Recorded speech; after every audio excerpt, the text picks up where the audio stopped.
how to freeze your location on iPhone.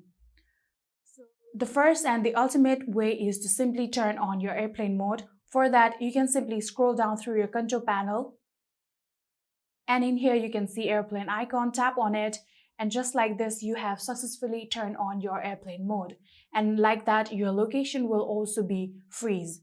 But if you don't want to use your airplane mode, you can now get to your settings, turn off the airplane mode, and open your settings application.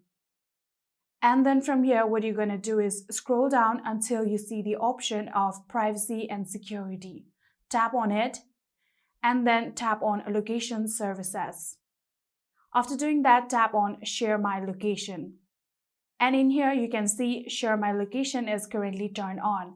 Simply tap on it, and just like this, you have now disabled your location, simply meaning you have freezed your location. And that is it.